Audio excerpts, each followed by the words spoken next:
Pô, a Blenda foi banida. Para eu esperar a Blenda voltar.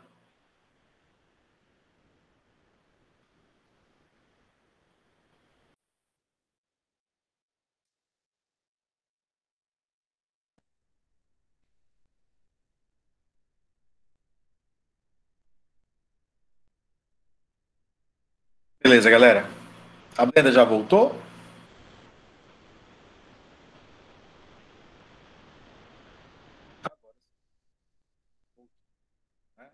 Ela foi banida, a Blenda foi banida inicialmente, mas agora ela já está aí com a gente de novo. Beleza, galera. Vamos lá. Olha só. Ah, eu trouxe algumas questões que já são aquelas questões mais tradicionais, né? E por incrível que pareça, o que eu venho percebendo nesses anos e anos de sala de aula? Essas questões mais tradicionais, muitas vezes, elas trazem um pouquinho de dificuldade. O aluno, às vezes, ele está muito preocupado com esse perfil de questão por uma questão que eu, por um aspecto que eu sempre comento durante as minhas aulas. É muito mais uma preocupação com a matemática do que uma preocupação com a biologia. Então, quando a gente fala de primeira lei, quando a gente faz referência à segunda lei de Mendel, ela envolve aqueles conceitos de probabilidade, o famoso azão azinho, com azão azinho, 3/4 para 1/4 e por aí vai. Então, muitos alunos acabam, de uma certa forma, focando, né, concentrando muito mais no apelo matemático e diminui o apelo biológico. Então, eu sempre falo nos meus comentários, quando eu estou dando a minha aula presencial, sempre vou colocando situações da genética e a maioria dos alunos responde até com relativa facilidade. Então, eu percebo que o maior receio deles não é, de forma alguma, a questão biológica, mas sim um cálculo matemático. Pensando em Enem, pensando em Exame Nacional do Ensino Médio, tá? Lembra que a tua prova de matemática é, inclusive, no mesmo dia da prova de ciências da natureza. Mas fica bem claro que o objetivo do item, quando retrata a ideia da genética, especialmente da genética tradicional, é enxergar, é observar se você compreendeu os princípios da genética mendeliana. Então, a maioria dos cálculos são cálculos relativamente simples, são diretos. Então, não tem por que você ficar se preocupando no item do Enem com uma cobrança que envolve, por exemplo, análise combinatória, o que às vezes é muito comum de nós fazermos nas nossas aulas de exercício, nos nossos trabalhos do dia a dia. Eu, particularmente, adoto a linha de raciocínio que é importante eu dar segurança para o meu aluno. Então, essas questões eu não trouxe nem no material complementar e tampouco no nosso material de sala.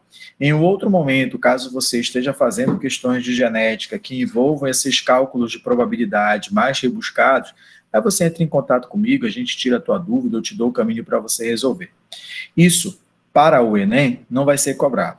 Então, o meu objetivo aqui, é claro, é dar conteúdo, como nós fizemos ontem, trabalhar com informação, aumentar o teu nível de capacidade para resolver um item, mas, acima de tudo, é trabalhar e gastar energia com aquilo que é efetivamente necessário.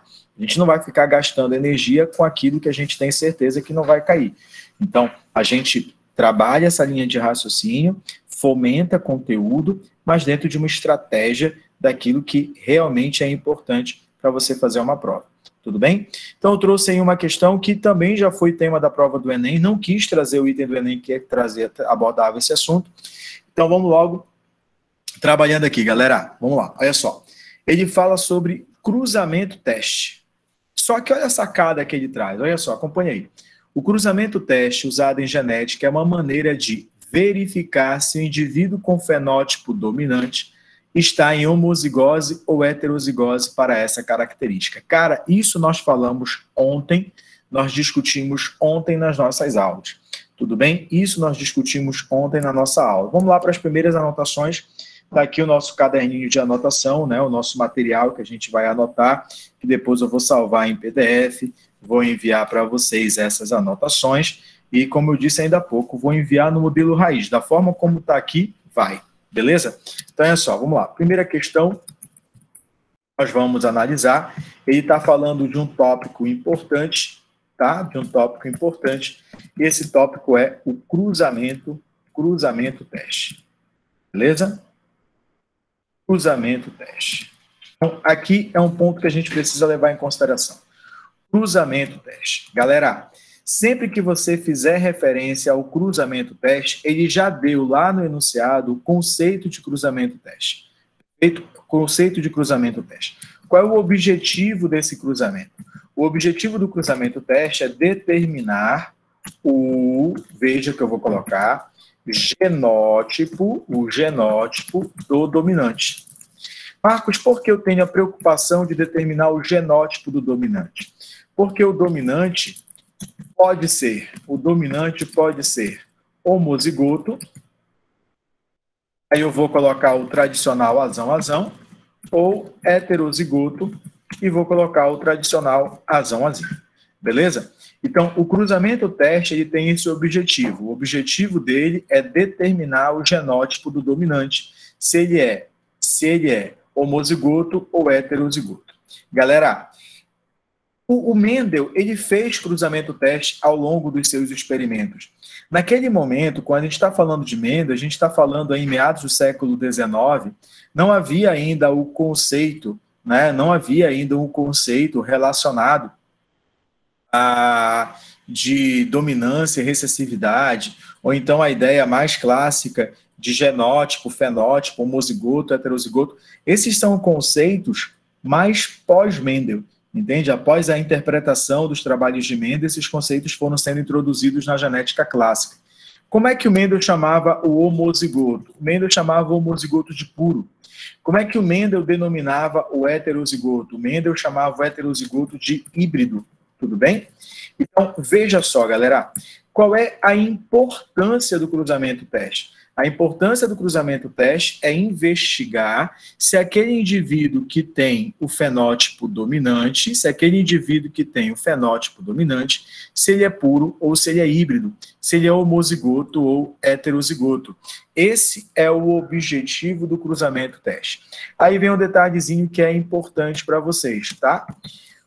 Como esse cruzamento teste ele é feito? Né? Como o cruzamento teste ele é feito? Simples. Você vai cruzar o dominante, que é o teu objetivo. Aí eu vou chamar assim, o tradicional azão traço. Lembra disso, que isso aqui é importante, azão traço.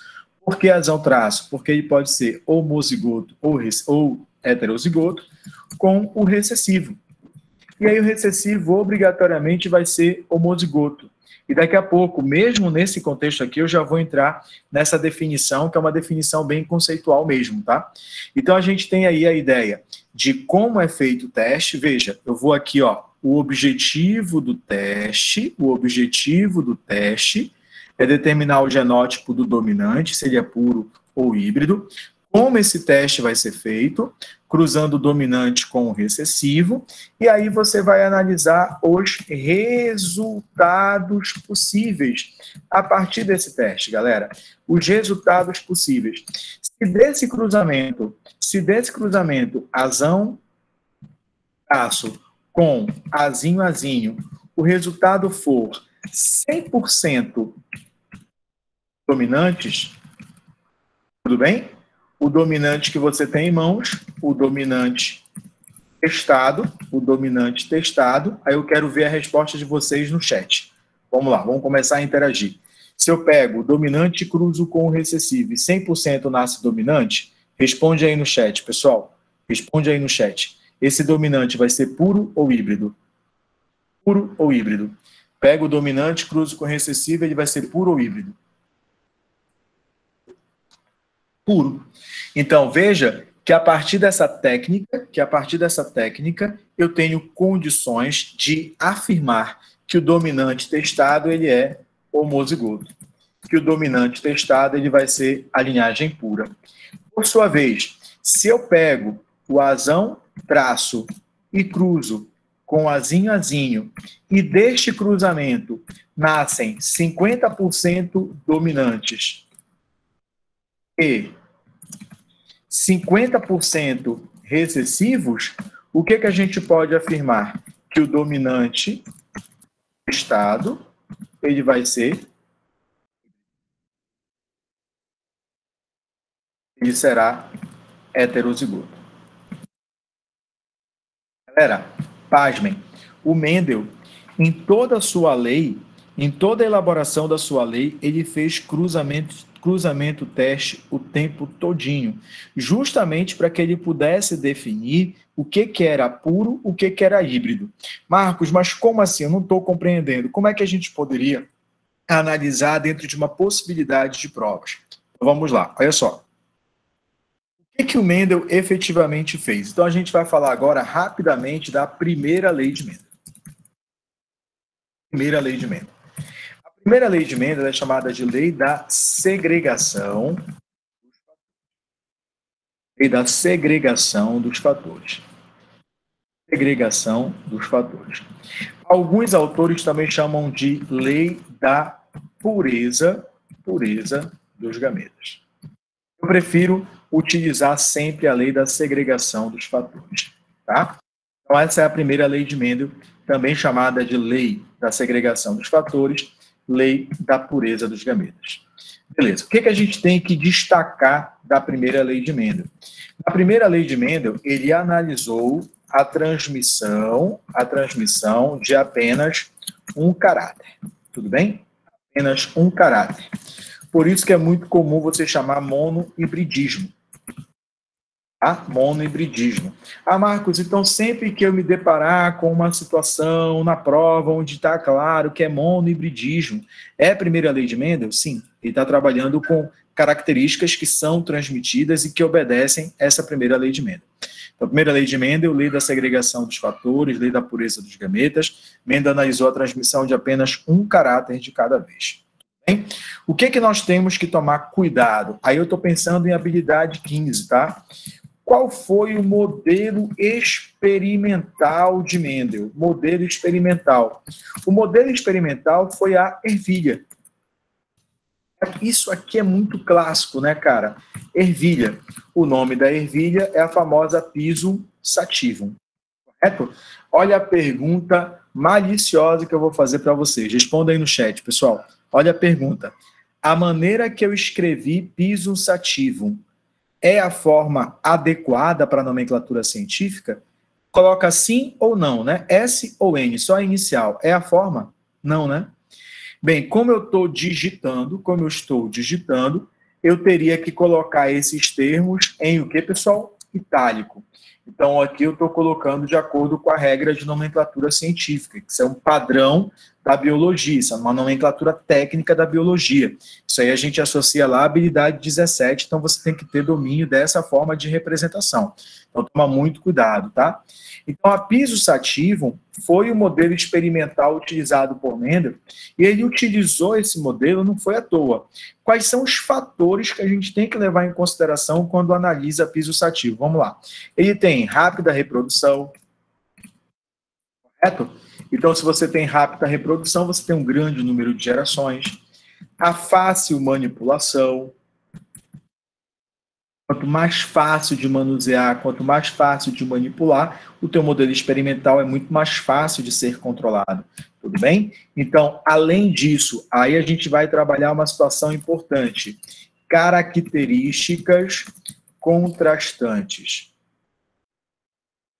Marcos, por que essas características contrastantes eram importantes?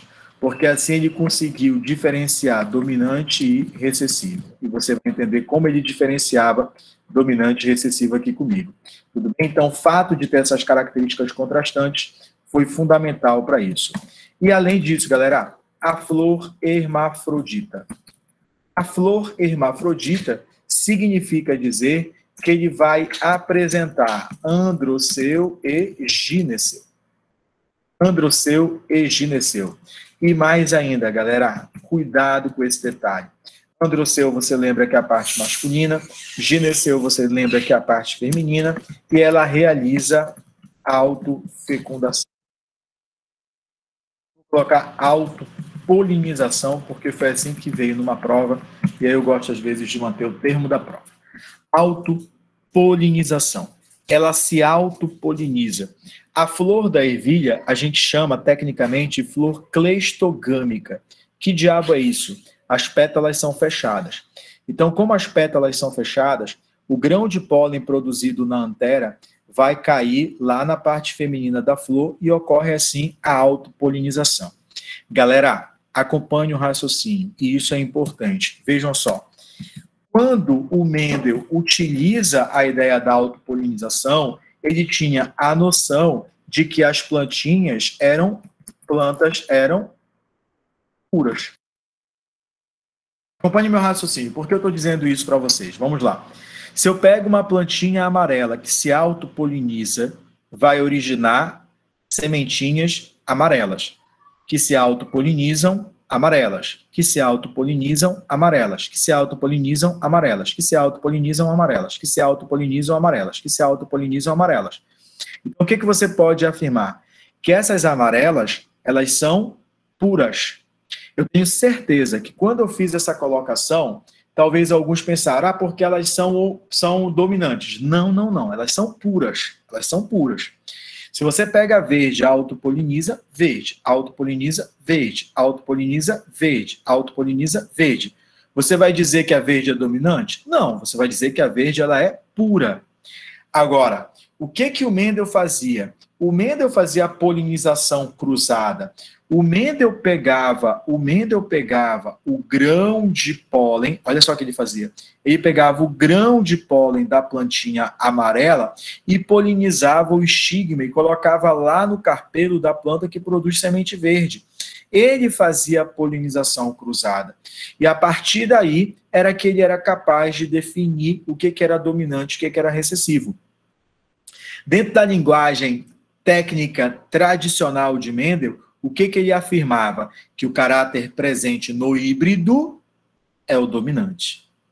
E o caráter ausente seria o recessivo. Era dessa maneira que ele afirmava. O presente no híbrido é o dominante. O ausente é o recessivo.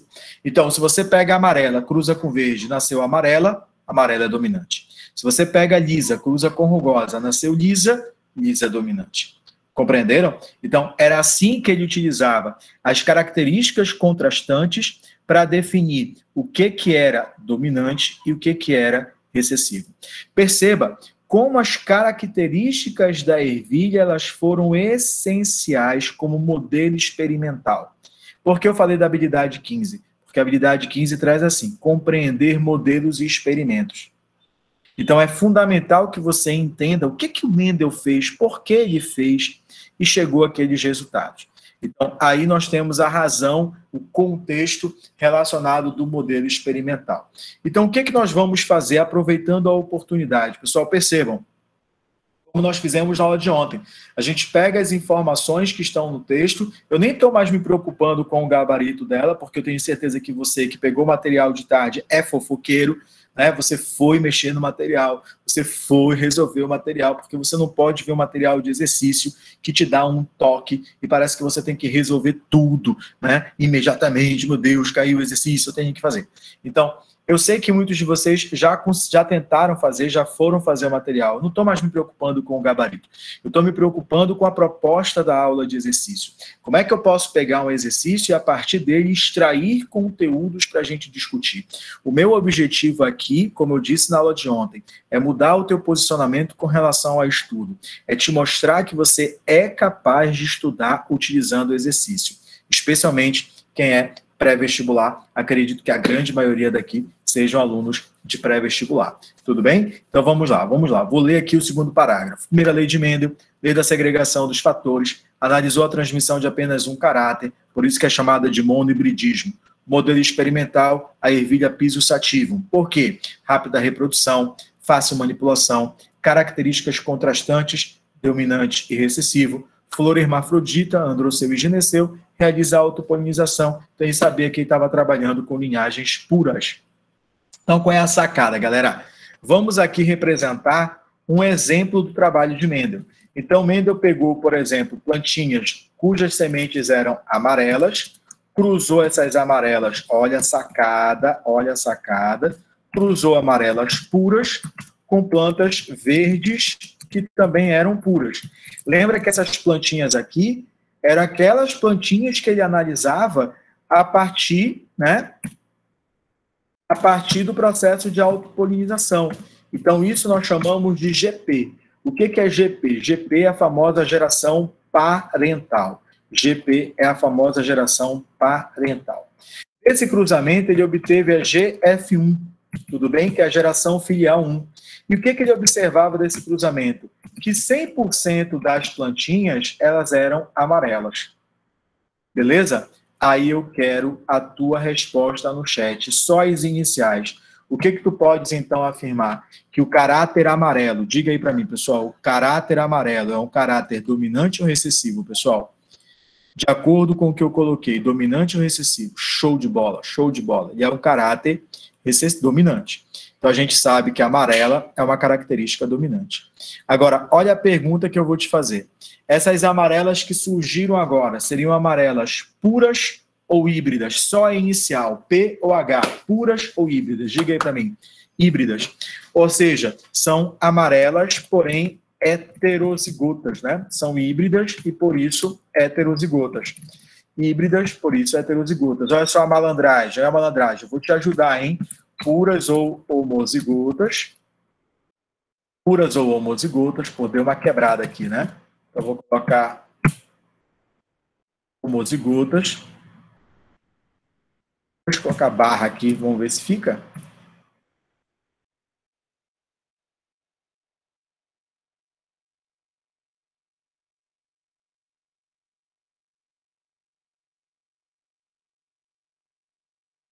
Puras ou homozigotas. E aí, 100% das plantinhas híbridas barra heterozigotas. Show, ficou. Então, aí está a sacada. Amarela, verde, 100% amarelas, essas amarelas são híbridas. O que o Mendel, então, fez? Olha o que ele fez. Permitiu que ocorresse o quê, galera? A autopolinização. Olha como a autopolinização foi importante. Então, nessa questão da autopolinização, é F1 cruzando com F1, cara.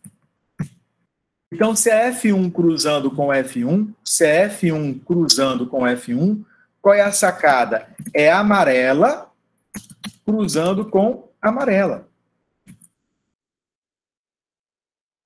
Só que essas amarelas são o quê? Híbridas.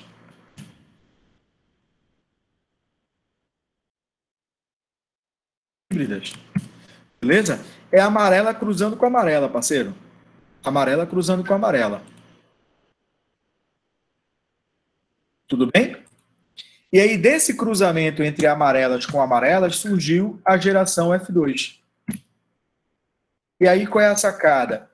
Quando eu tenho a geração F2, eu quero ver a tua resposta. Vai nascer apenas amarela, apenas verde ou amarela e verde? Diga aí para mim. Apenas amarela, apenas verde ou amarela e verde? Amarela e verde. Nascerão as duas. Show de bola, galera. Nascerão as duas. Nascerão plantas amarelas, tudo bem? E plantas verdes. Só que aí vem a sacada.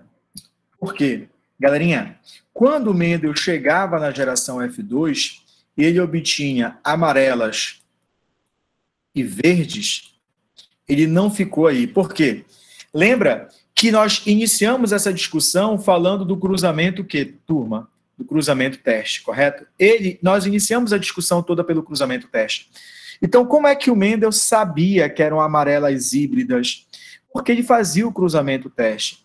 Então, quando o Mendel chegou a esse resultado, no qual ele obteve 3 amarelas, tudo bem? Para quantas verdes? Digita aí para mim. 3 amarelas para quantas verdes, galera? Para uma verde. Beleza? Se nós fôssemos colocar em uma forma de fração, seria 3 quartos para 1 quarto. Concorda comigo? Se nós fôssemos jogar para porcentagem, quantos por cento seriam aqui em cima? 75%. Para quantos por cento aqui embaixo? Para 25%, galera. 25%. 75% para 25%. Esse aqui é o resultado clássico, né? Esse aqui é o resultado padrão. Então, veja, eu vou aqui destacar com outra cor. Eu não gosto muito desse azul claro, né? Vou colocar aqui amarelo e verde. Pronto. Não gosto muito desse negócio de azul claro. Beleza? 3/4 para 1/4. Esses foram os resultados. Só que aqui que está a sacada. Aqui que está a sacada, galera. Aqui que está a sacada. Essas amarelas que nós estamos trabalhando, essas amarelas bem aqui, elas são dominantes, tudo bem? Elas são dominantes. E aí vem justamente o detalhezinho que eu quero trabalhar com vocês. Essas amarelas aqui, pessoal, elas são amarelas puras e amarelas o quê? Híbridas. Correto? São amarelas puras e são amarelas híbridas. Esse é o grande problema. Então, o Mendel, para saber se eram puras ou híbridas, o que ele fazia? O cruzamento teste. E aí, quando ele fazia o cruzamento teste, ele chegava à ideia se essa amarela aqui é pura ou híbrida. É pura ou híbrida. E aí, então, ele estabeleceu uma outra proporção. Então, ele dizia o seguinte, pessoal, qual seria a outra proporção de acordo com o Mendel? Que um quarto das plantinhas seriam amarelas, tudo bem? 2/4 das plantinhas seriam amarelas híbridas. E 1/4 das plantinhas seriam verdes. Obrigatoriamente você sabe que elas são puras por serem características recessivas. Aí vem a ideia dos conceitos, que eu acho que sempre são fundamentais. Trabalhar com conceitos básicos sempre são fundamentais. Galera, vamos lá.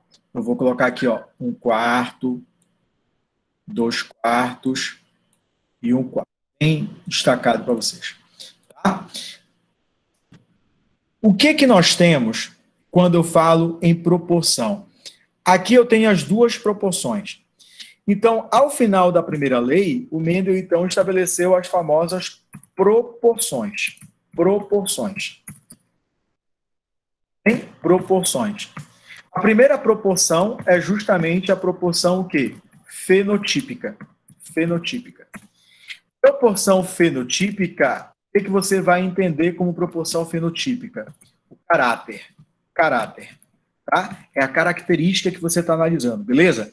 Albinismo, miopia, polidactilia, a cor, a altura, se ela é lisa, se ela é rugosa, o caráter é o fenótipo. Isso você tem que ter bem claro na sua cabecinha.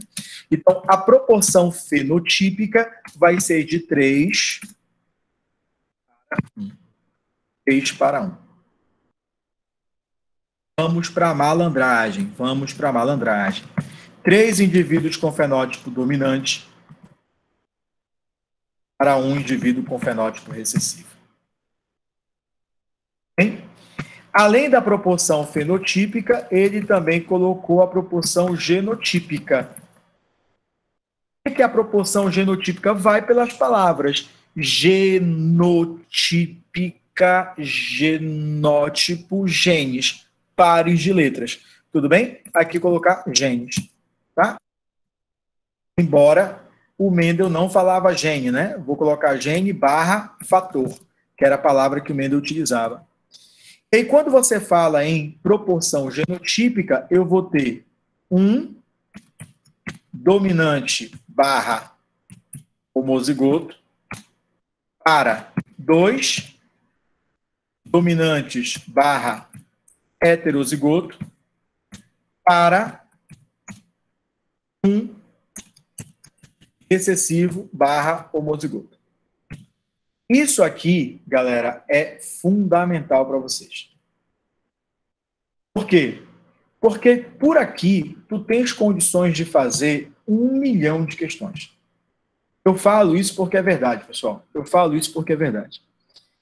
Por meio dessas proporções, só trabalhando com as proporções, você é capaz de resolver muita coisa, cara. Muita coisa.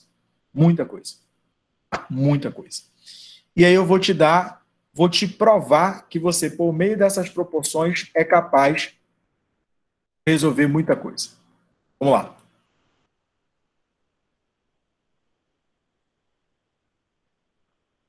Claro, muita coisa que siga esse padrão aí, né? Isso tem que ficar bem claro. Não vai jogar tudo aqui, porque aqui a gente está trabalhando com um padrão muito bem definido.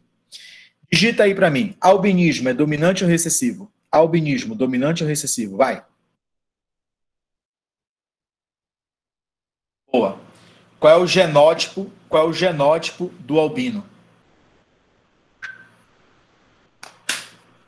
Boa. Boa. Casal normal pode ter um filho albino? Sim ou não? Show.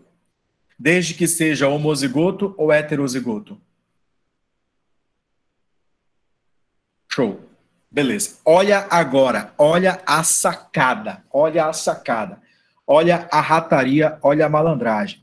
Proporção aplicada para cruzamentos entre heterozigotos. Isso aqui, para vocês, passa a ser lei, tá? Essas proporções que eu acabei de citar, essas proporções que eu acabei de colocar, elas só são aplicadas para cruzamentos entre heterozigotos. Isso aqui você tem que tomar muito cuidado. Por quê? Porque você só vai utilizar essas duas proporções aqui que eu coloquei se o cruzamento for entre heterozigotos. Então, vocês disseram que um casal normal pode ter uma criança afetada desde que sejam heterozigotos, correto? Qual é a probabilidade de um casal normal vir a ter uma criança albina?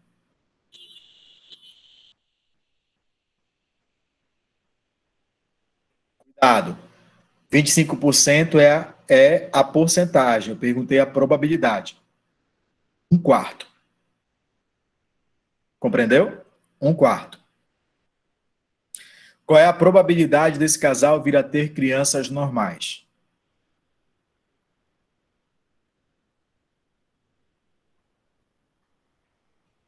Boa. Qual é a probabilidade deste casal vir a ter crianças normais homozigotas? Vir a ter crianças normais homozigotas.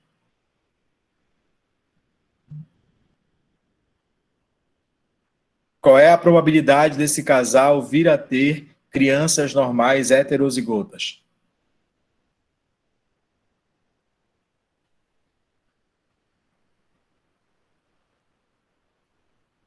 Aí vai para a pergunta que mata teu concorrente.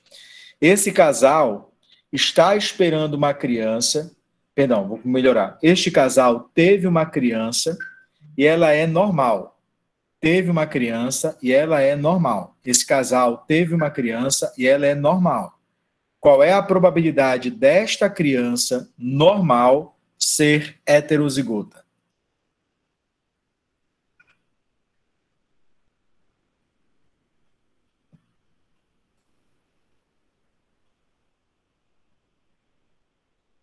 Pronto, bebê. Pronto. Tem o item do Enem que eu não trouxe e não coloquei no teu material complementar, mas fica para uma ficha complementar que eu posso enviar para vocês sem problema nenhum, que aborda justamente isso, tá? Justamente isso, tá bom? Então, é isso que você precisa tomar muito cuidado.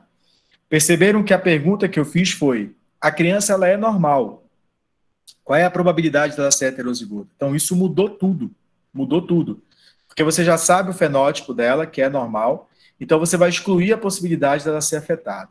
Então, esse é o posicionamento perfeito. Fico muito feliz de ver aí o posicionamento de vocês. Muito bacana mesmo. Galerinha, isso tudo envolveu, olha só a quantidade de informações que nós trabalhamos, né?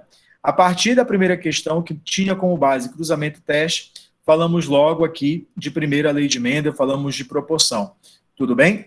Agora, a gente vai apertar um pouquinho, né? Que é o que eu gosto. Eu gosto sempre de apertar um pouco. Tá? Para mim, trabalhar só o óbvio, às vezes, não dá. Para vocês que têm qualidade, a gente tem que sempre buscar a excelência. Olha só, o enunciado da primeira lei. Enunciado da primeira lei. Tudo bem? Então, como é que a gente poderia escrever o enunciado da primeira lei? Cada caráter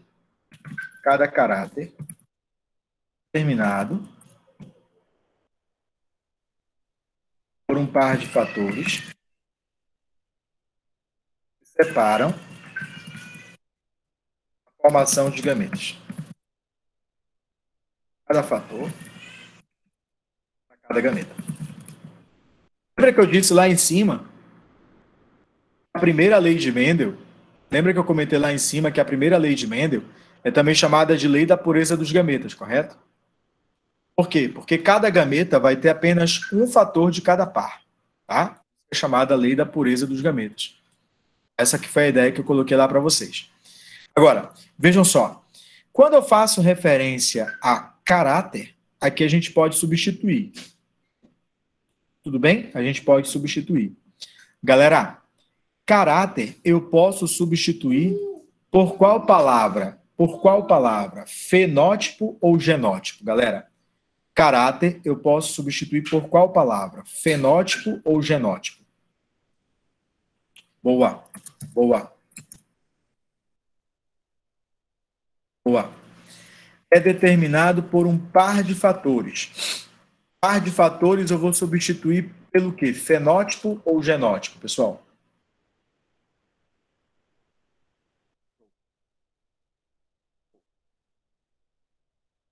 Agora, olha só. Fenótipo. Beleza. Agora vem a malandragem, tá? Galera, quando você fala em genótipo, você está falando em pares de genes que têm a mesma posição em cromossomos. Concorda comigo? Quando eu falo da posição que um gene ocupa no cromossomo, é o seu loco. Genes que têm o mesmo loco são chamados de quê? Diga aí para mim. Genes que têm o mesmo loco são chamados de quê?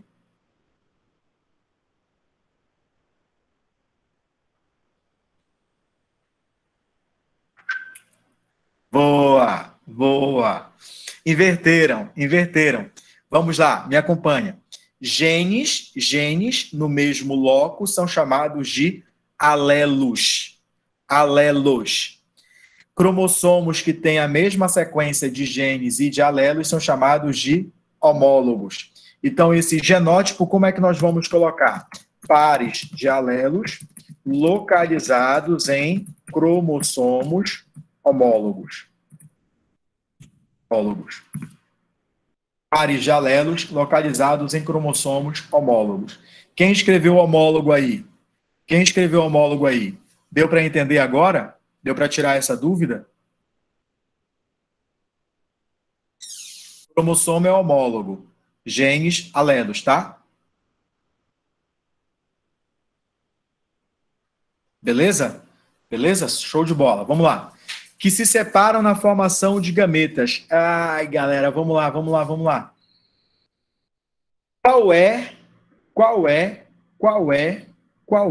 a fase que ocorre a separação dos cromossomos homólogos? Prófase, metáfase ou anáfase, galera? Prófase, metáfase ou anáfase? Anáfase o quê? Um ou dois? Um ou dois. Show. Então, separam-se na formação de gametas na anáfase. Anáfase 1.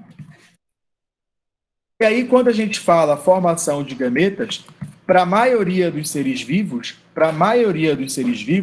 nós vamos trabalhar com um tipo de divisão celular. Se eu já falei ali anáfase 1, obviamente, a gente vai falar de meiose, tá? Então, o Mendel, ele não havia descrito, na verdade, ele não descreveu a meiose, tampouco essa divisão celular já tinha sido descrita quando o Mendel apresentou o trabalho à comunidade científica.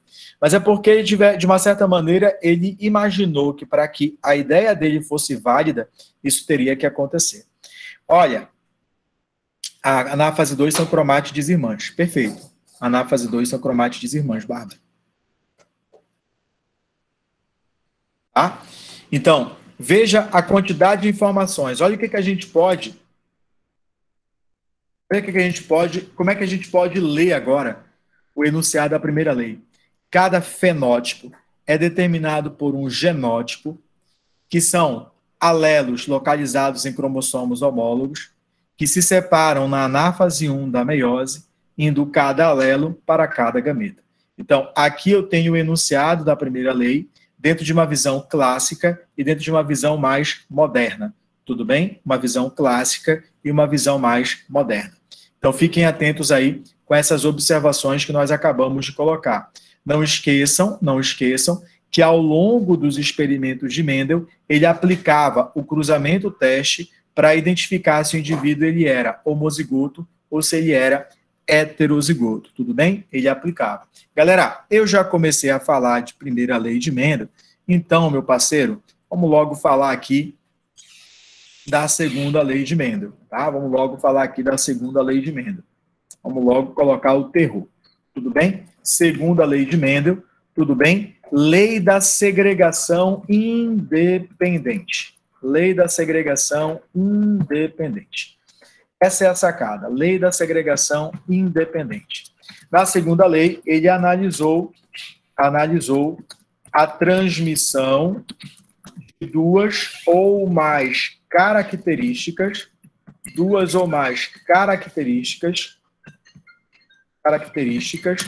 de forma simultânea. Por que ele analisou a transmissão de duas características simultaneamente? Tá? Por quê?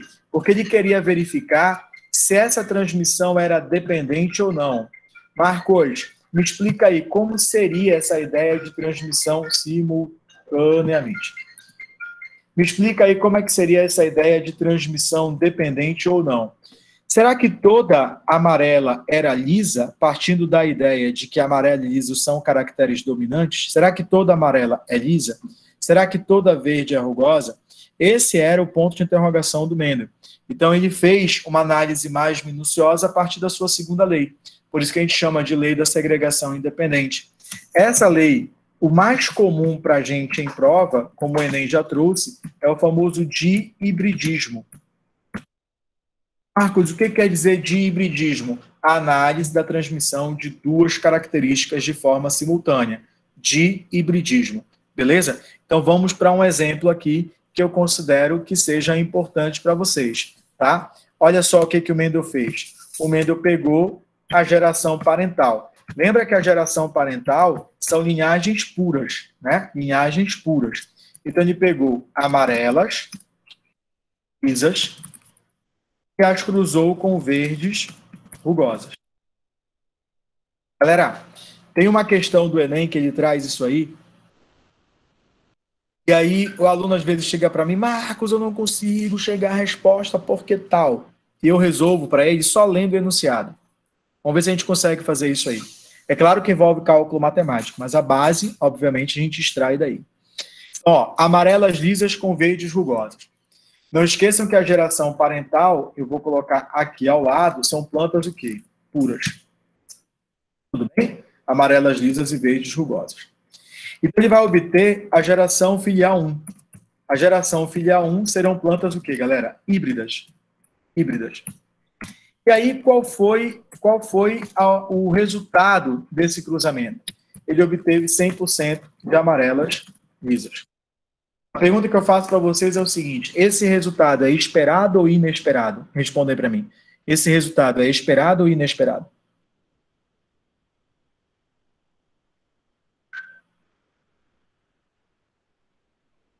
Resultado esperado. Por que é o resultado esperado? Porque amarela e lisa são características dominantes ou recessivas? Dominantes. Então, ele encontrou o que era esperado. Ele sabia, na verdade, a ideia dele era justamente essa. Então, o que ele fez? Permitiu a autopolinização. F1 com F1. Beleza? Então, significa dizer que F1 com F1 são amarelas lisas com amarelas lisas. Mas qual é a diferença? É que essas plantas, diga para mim agora, são plantas puras ou são plantas híbridas, pessoal? Puras ou híbridas? Bola. Isso vai fazer diferença. Vai fazer muita diferença. Marcos, mas por que vai fazer muita diferença? Porque você sabe que híbrido é sinônimo de heterozigoto. Você sabe disso. Híbrido é sinônimo de heterozigoto. Então, quando o Mendel obteve a geração filial 2, é que veio a surpresa. Por quê? Porque quando ele obteve a geração filial 2, o que ele então observou, galera, na geração filial 2? Ele observou o seguinte, na GF2,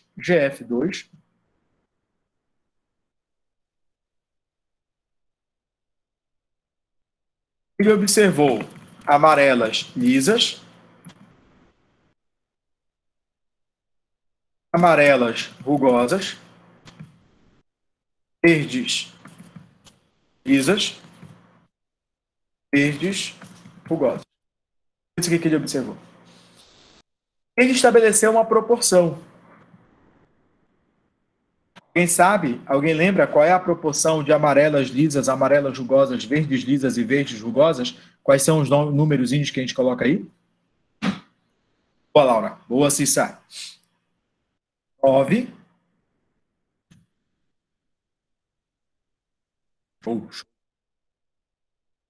3. 3. Beleza. Agora, 9 sobre quanto?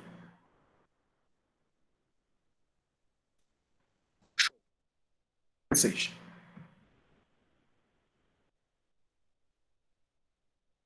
Cara, vocês são foda.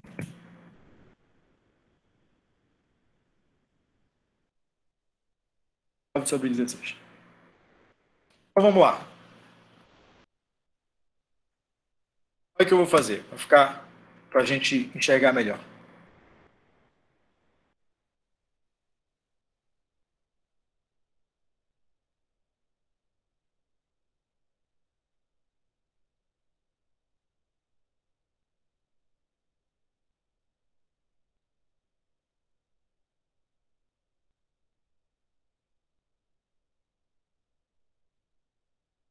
Nove sobre 16 correspondem a plantas amarelas lisas. Tudo bem? Amarelas lisas.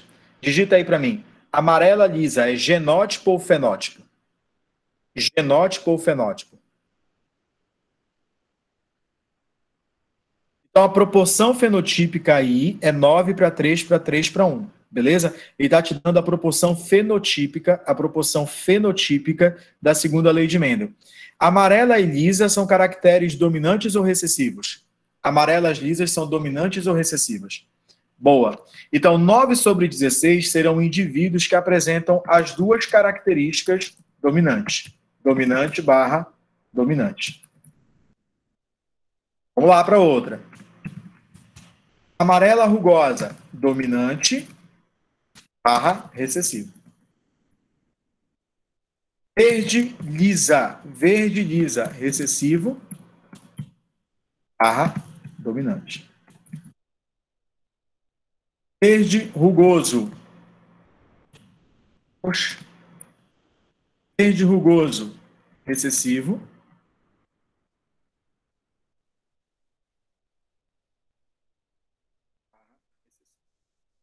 Lembra que eu disse que tem questões.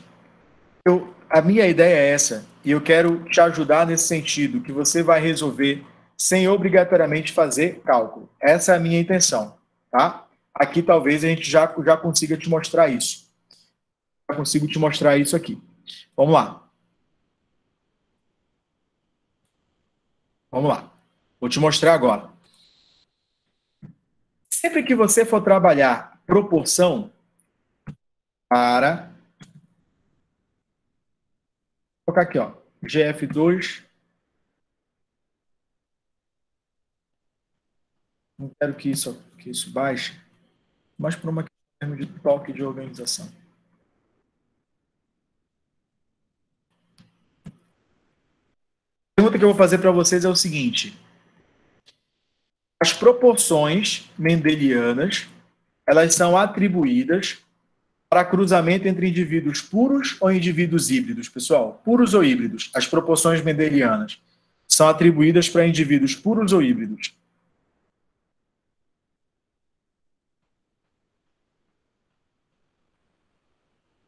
Beleza. Então vamos lá. Híbridos. Tá? Essas proporções são obtidas para cruzamento entre indivíduos híbridos. Olha aqui, ó. entre heterozigotos. Tudo bem? Aqui vai ser a mesma coisa, tá? Então, eu vou colocar aqui, ó, proporção fenotípica, estou colocando fenotípica inicialmente, para cruzamento entre duplo, opa, é isso, heterozigotos. Guarda isso, guarda isso. Guarda isso.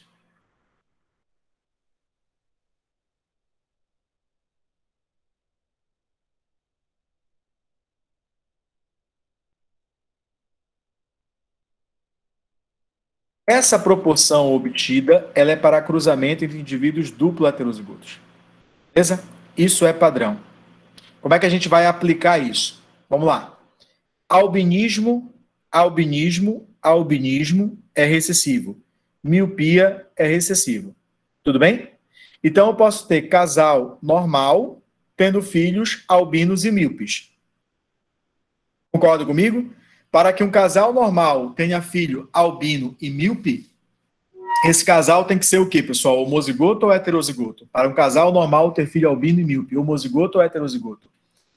Heterozigoto para um par ou para os dois pares? Heterozigoto para um par ou para os dois pares? Show, show. Qual é a probabilidade deste casal vir a ter uma criança normal para as duas características? Qual é a probabilidade deste casal vir a ter uma criança normal para as duas características? Pronto, o André pegou. Thaísa também. Pegaram a manha. Pegaram a manha. Normal não é dominante? Então, qual é a probabilidade para nascer uma criança normal para as duas características? 9/16. Qual é a probabilidade desse casal vir a ter uma outra criança albina e míope? Uma outra criança albina e míope.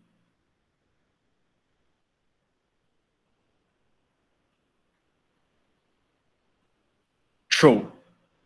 Albina e míope. Recessivo, recessivo. 1/16. Qual é a probabilidade desse casal vir a ter uma criança albina e normal para miopia? Albina e normal para miopia. Pronto. Pegaram a linha do raciocínio. Pegaram a linha. A questão do Enem, ela traz um texto sobre mosquinha, falando da asa e falando da cor dela, dá a ideia, né, de que quer com os fenótipos igual ao dos pais. O fenótipo dos pais é duplo heterozigoto. O fenótipo dos pais é duplo heterozigoto. Perdão, o genótipo dos pais é duplo heterozigoto. Se o genótipo dos pais é duplo heterozigoto, ele tem duas características dominantes. Então, em outras palavras, qual é a probabilidade deste casal vir a ter descendentes com as características iguais às dos pais? Ou seja, dominante e dominante. Se o casal é duplo heterozigoto, qual é a probabilidade deste casal vir a ter descendentes com as duas características dominantes? 9/16. Essa era a resposta. Só que ele trouxe, ele colocou lá valores, aí você pega essa probabilidade e aí você vai multiplicar pelo valor que ele está trazendo. Beleza? Tranquilo? Pô, já falamos coisa pra caramba, hein? Só aqui na primeira questão falamos cruzamento teste, primeira lei, segunda lei. Vamos lá, vamos para o gabarito então. Se o indivíduo testado apresenta heterozigose, a proporção fenotípica de indivíduos resultantes do cruzamento no teste é... Lembra que ele pega o dominante, cruza com o recessivo. Como ele já disse, o cara é heterozigoto. Então, ele é azão-azinho. Se ele pega azão-azinho com azinho-azinho, azão-azinho com azinho-azinho, ele vai ter 50% dominante, 50% recessivo. Letra correta, letra E. Alguma dúvida na primeira questão, pessoal?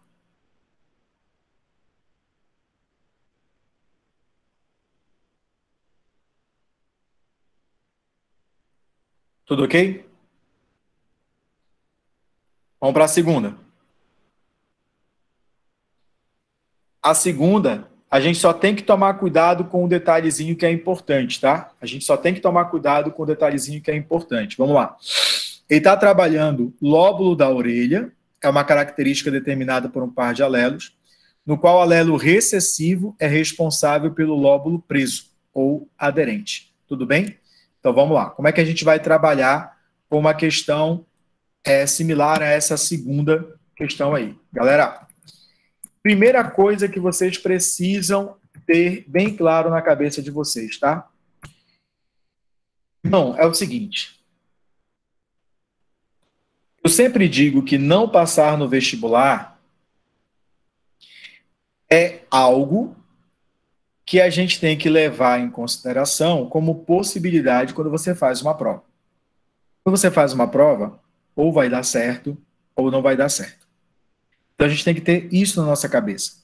A gente tem que ter serenidade para isso, resiliência para isso.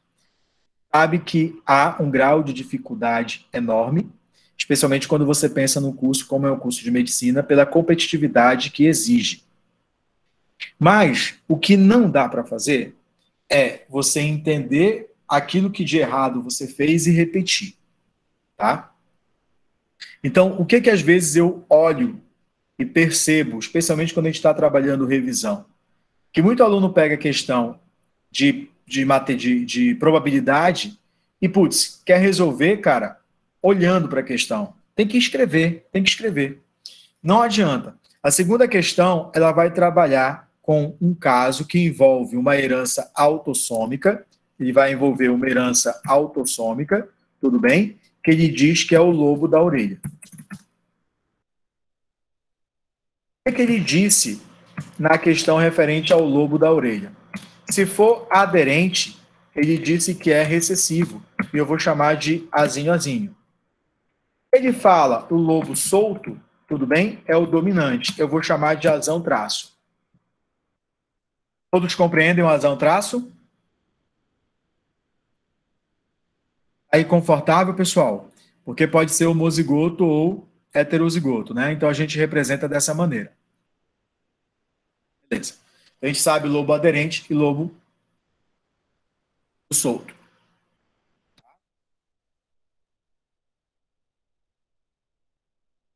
Vamos continuar aqui a nossa discussão. Mas ele trouxe, ao mesmo tempo, aí vamos lá, lobo da orelha é uma herança autossômica. Marcos, o que é mesmo uma herança autossômica? Herança autossômica é aquela que o gene está localizado em cromossomo autossômico. O que é um cromossomo autossômico? É qualquer cromossomo que vá do primeiro par ao 22º par.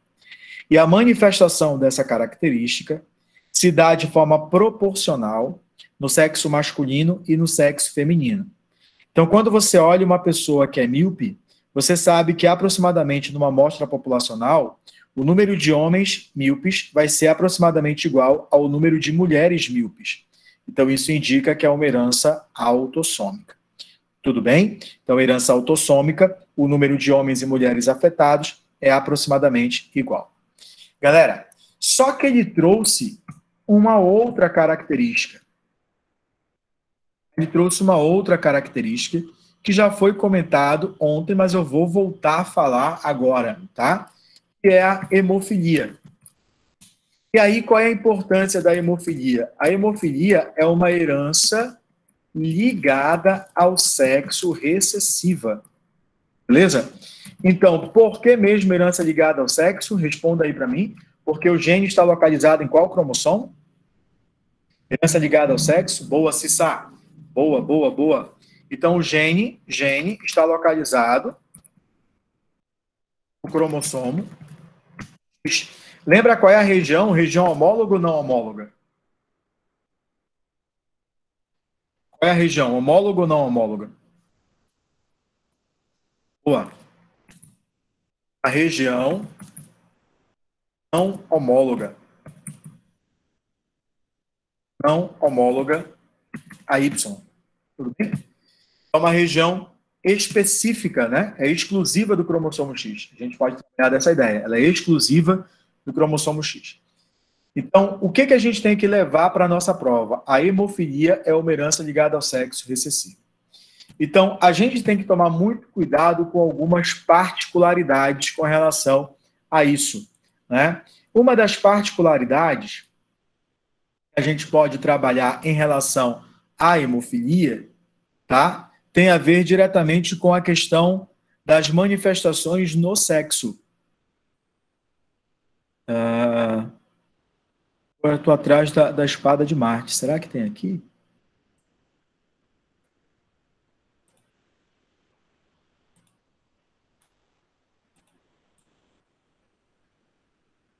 Pô, não estou achando. Putz.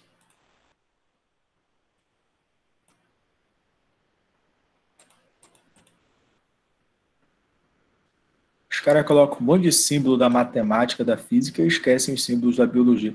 Eu acho isso uma discriminação. Eu fico muito chateado. Desabafo. Então vamos lá. Depois eu acho. Quando você trabalha a hemofilia no sexo masculino, tudo bem? No sexo masculino, você vai encontrar o seguinte, cara, atenção para isso, tá? 2 genótipos, 2 fenótipos, tá? Então, isso aqui é importante. 2 genótipos e 2 fenótipos. Então, o homem, ou ele é normal, e aí o homem normal vai ser X, Hzão Y, X, Hzão Y, ou ele vai ser hemofílico. Aí qual vai ser o genótipo dele? X, Hzinho, Y. Marcos, por que não X, Hzão, Y, Hzão? Porque esse gene está no X, ele não está no Y. A gente não vai representá-lo no cromossomo Y. Sexo feminino. Sexo feminino vão ser 3 genótipos e 2 fenótipos. Sexo feminino, 3 genótipos e 2 fenótipos. A mulher normal, ela vai ser X, Hzão ou X, Hzão, X,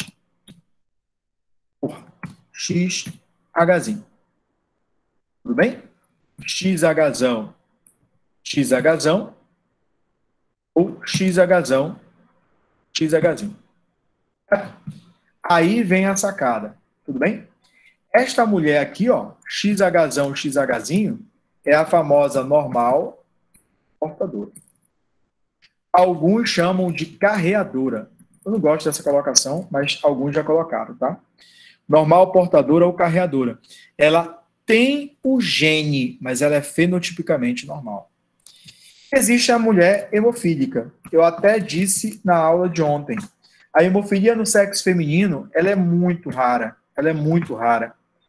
E para que nasça uma mulher verdadeiramente hemofílica, ela tem que ser XHzinho, XHzinho. Então, o que isso significa para a gente, galera? O que isso significa para a gente? Que uma mulher verdadeiramente hemofílica, ela obrigatoriamente vai ter o pai dela vai ter que ser o quê? Hemofílico. Então, se uma mulher é verdadeiramente hemofílica, obrigatoriamente o pai dela vai ser hemofílico. Tá? Então, isso é uma situação que a gente tem que levar para a nossa prova, que a gente tem que levar em consideração. Volto a falar. Se você tem uma mulher verdadeiramente hemofílica, o pai é hemofílico. Tudo bem?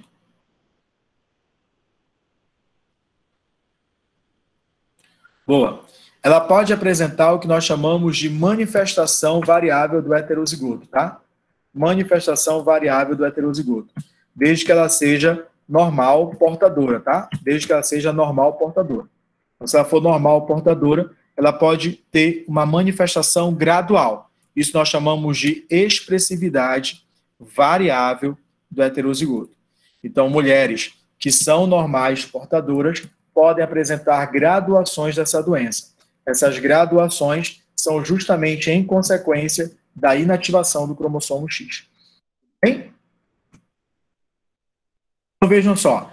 Tudo isso aqui são informações importantes para a gente resolver. É claro que eu estou aproveitando todo o contexto para fazer a revisão daquilo que é a nossa proposta, né? A nossa proposta é fazer revisão, é ter muito conteúdo, é falar muita coisa.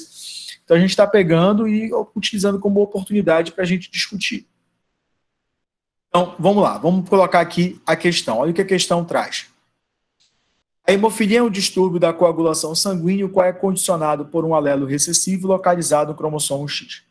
Analise o heredograma abaixo e responda qual é a probabilidade do segundo filho homem do casal 9 e 10 nascer com lóbulo da orelha preso e ser hemofílico.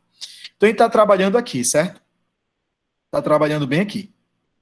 Beleza. Então, vamos lá. Vamos analisar. O 9, ele é cinzinha e branco.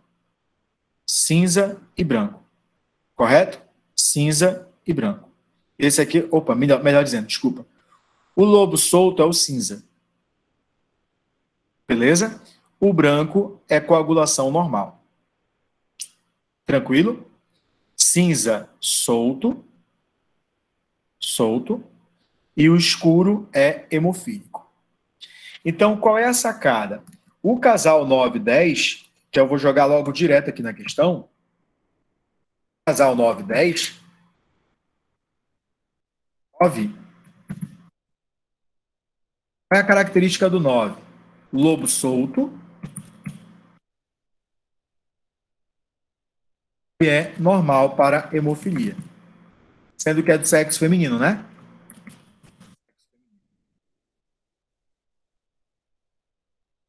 Lobo solto e normal. Qual é o fenótipo do 10? Fenótipo do 10. Aqui, ó. Lobo solto,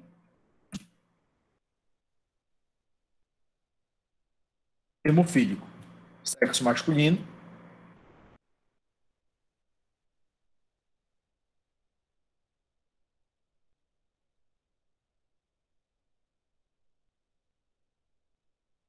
Lobo solto e hemofílico. Aí nós temos a situação para discutir. Galera, o que a gente sabe a respeito dessas características? Vamos lá, o que a gente sabe a respeito delas? O lobo solto é o dominante. Então, ó, eu vou chamar aqui de razão traço. O lobo solto é dominante. É razão traço.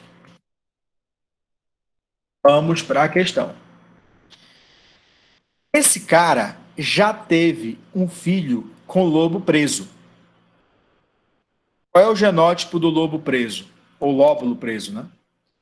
O lóbulo preso, pessoal, ou lóbulo aderente, não é azinho, azinho? Então, como eles têm o lóbulo solto e já tiveram o lóbulo solto e já tiveram um filho com lóbulo aderente, tu podes afirmar sem nenhum medo de ser feliz que para essa característica esse casal vai ser o quê? Homozigoto ou heterozigoto?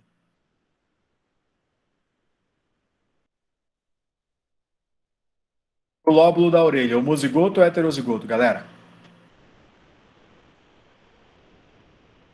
Eles têm lóbulo solto, tiveram um filho com lóbulo aderente. O aderente é recessivo. Então, para o lóbulo solto, eles vão ser heterozigotos. Serão heterozigotos. O cara é hemofílico. Então, esse cara a gente já sabe o genótipo dele. Ele vai ser X, Hzinho, Y. A gente já sabe o genótipo dele. Ele é X, Hzinho, Y. A mulher, ela é normal. Então, a mulher é X, Hzão, X alguma coisa. A mulher é normal, ela é XHzão, X alguma coisa. Vamos buscar o genótipo dela. Essa mulher é normal, mas o pai dela é o quê? Hemofílico. Tudo bem? O pai dela é hemofílico. Então, se ela é normal e o pai é hemofílico, qual foi o gene para a hemofilia que ela herdou do pai? O normal ou o alterado? O Hzão ou o Hzinho?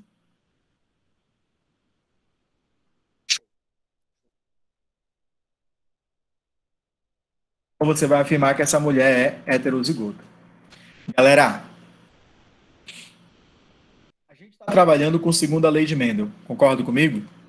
E qual é o fator marcante da segunda lei de Mendel que eu falei para vocês? A segregação é uma segregação o quê, pessoal? Independente. Segregação independente. Então, como é que eu vou utilizar isso para que a gente resolva a nossa questão? Simples. Simples. A sacada é o seguinte: você vai fazer azão azinho com azão azinho. Não quero que você faça diferente disso. Azão azinho com azão azinho. E aí, qual vai ser o resultado? Azão azão, azão azinho, azão azinho, azinho azinho. Correto? O que, que ele quer? Ele quer a probabilidade de nascer lóbulo da orelha preso, aderente. Lóbulo da orelha preso está bem aqui. Está bem aqui. Então, qual é a probabilidade para nascer com lóbulo da orelha preso? Um quarto. Quarto. Beleza? Aí o que, que você vai fazer? Vai fazer o cruzamento para hemofilia. Porque, como é independente, faz para um, depois faz para o outro. X, Hzão, X, Hzinho, com X, Hzão, opa, com X, Hzinho, e é hemofílico, né? X, Hzinho, Y.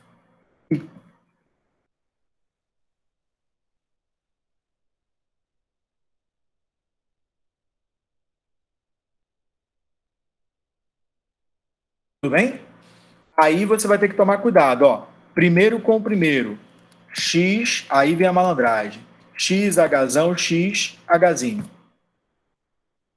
Primeiro com o segundo. X, Hzão, Y. Segundo com o primeiro. X, Hzinho, X, Hzinho. Segundo com o segundo. X, Hzinho, Y. Aí vem a malandragem. Sabe por que aí vem a malandragem? Porque às vezes o aluno ele dá de canelada justamente aqui. Canelada justamente aqui. Galera, olha como ele colocou a pergunta. Qual a probabilidade do segundo filho homem do casal? A pergunta que eu te faço é a seguinte: você inclui as mulheres ou exclui? Vai incluir as meninas ou vai excluir?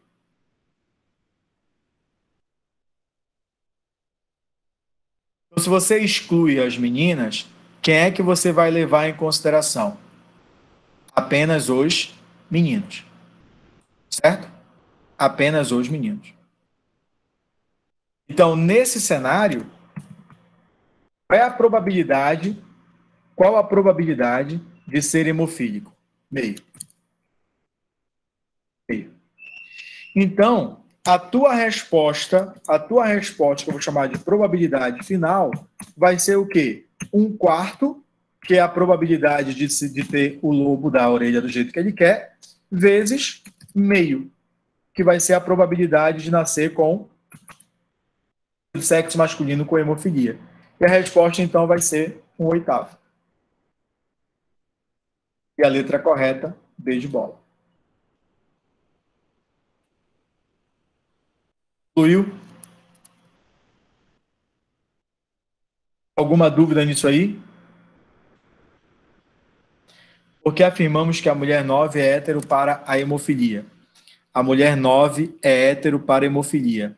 A mulher 9 é hétero para hemofilia. E veja, ela é normal para hemofilia, porque ela tem coagulação normal, só que o pai dela é hemofílico. Como o pai dela doou X para ela, ela recebeu esse gene defeituoso do pai. Viu compreender, Polly? Porque ela é normal, então ela é XHzão, X é alguma coisa. Como o pai dela é hemofílico, ela recebeu o XHzinho do pai. Então vai ser XHzão, XHzinho.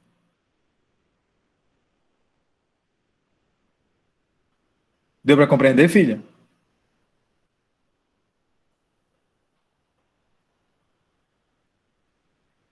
Polly?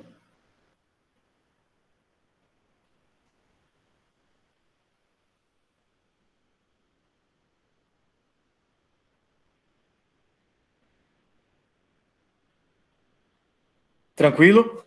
Aí o que acontece, galera? Na terceira questão, é uma questão de segunda lei de Mendel, de aplicação mesmo, e aí já dá para vocês garantirem aí. Vamos falar um pouquinho aqui na questão de número 4. A questão número 4 ela já fala sobre grupos sanguíneos, tá? E aí ela já faz referência à famosa doença hemolítica do recém-nascido, também conhecida como eritroblastose fetal. Doença hemolítica do recém-nascido ou eritroblastose fetal. Galera, sempre que você fizer referência a essa doença, é uma incompatibilidade quanto ao fator RH, correto? Então, quais são as condições para isso? A mãe tem que ser o quê? Tem que ser RH negativo. Tudo bem? Tem o microfone aberto aí. A mãe RH negativo. O filho RH positivo. Tudo bem? Aí eu vou colocar assim, a partir do segundo filho positivo.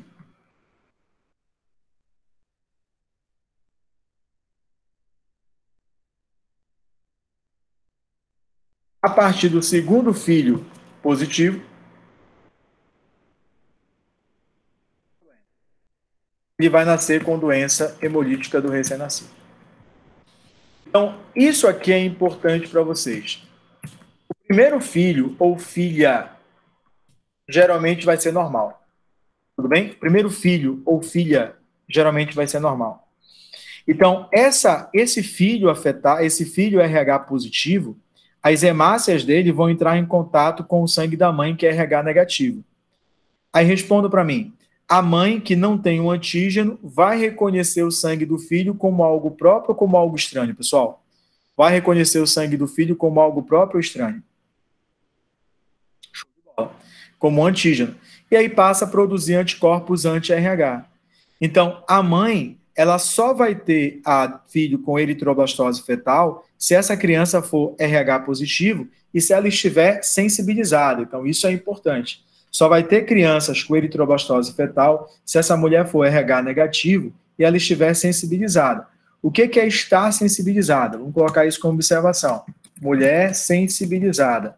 Mulher sensibilizada é uma mulher que está produzindo anti-RH. Ela está produzindo anti-RH.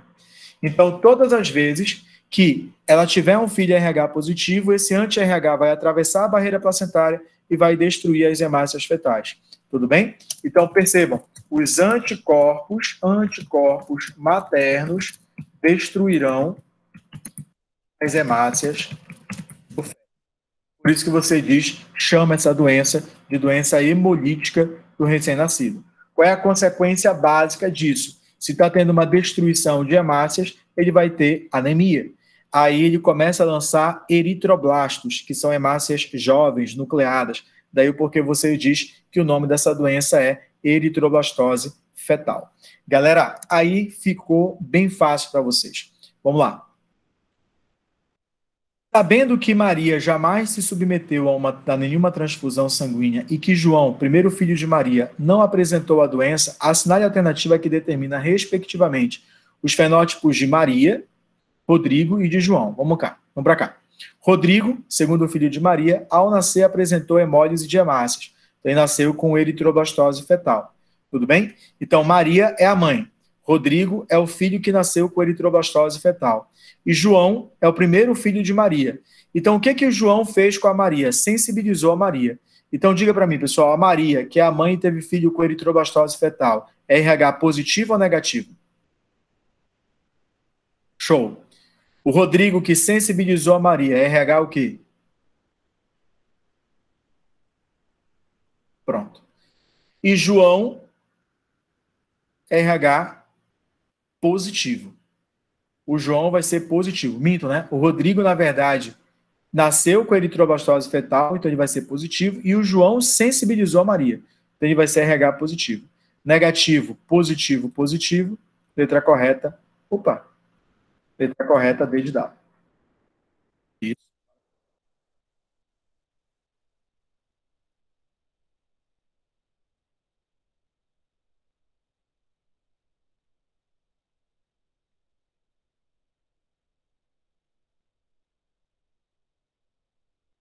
Não entendeu? Vamos lá. Maria é a mãe.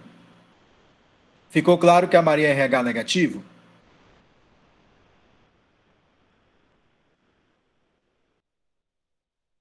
Rodrigo, que é o segundo filho dela, apresentou hemólise. Então, Rodrigo nasceu com eritroblastose fetal. Então, se ele nasceu com eritroblastose fetal, qual é o tipo sanguíneo dele? RH o quê? Não. Se ele nasceu com eritroblastose fetal, ele é positivo. Só vai nascer com doença hemolítica do recém-nascido, só vai nascer com doença hemolítica do recém-nascido quem for RH o quê, pessoal? Olha aqui, ó, positivo. Tá vendo? Todo indivíduo que nasce com eritroblastose fetal é RH positivo. Ficou claro isso, Rafa?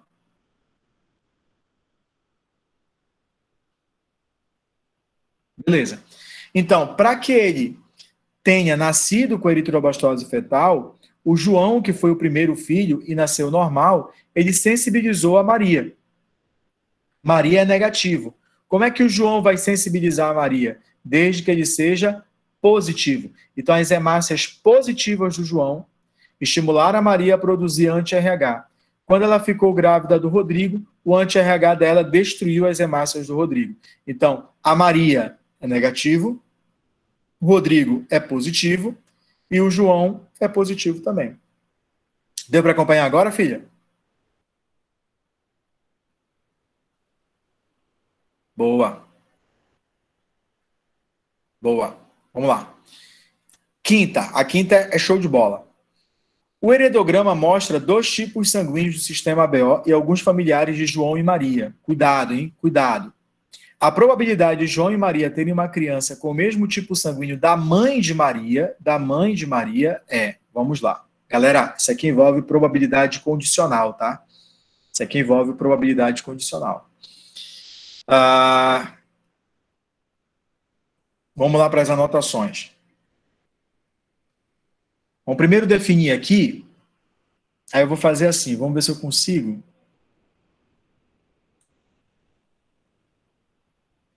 Opa, a gente vai conseguir. Qual é o genótipo desta mulher bem aqui, pessoal? Qual é o genótipo desta mulher bem aqui? Ela vai ser izinho, izinho. Todos concordam comigo? A mesma coisa vai ser aqui, ó. Vai ser izinho, izinho.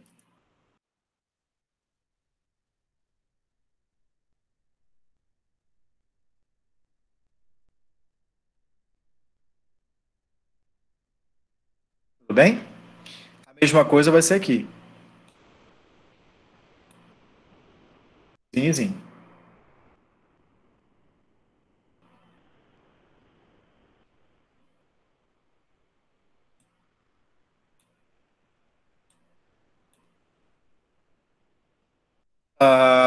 Pronto. Definimos logo todos que são izinho, izinho. Bem, aí vem o detalhezinho que é importante. Aí vem o detalhezinho que é importante, galera. O João, o João, ele tem irmão O e irmã B, correto? O genótipo dessa irmãzinha dele aqui, que é B, vai ser isão B, zinho. Isão B, zinho. Eita, o que que eu fiz? Ixi, uma merda. E agora, gente? Tem que ter, tem que ter alguma coisa para girar aqui. Como é que eu faço para cá? Merda. Ui, vamos lá.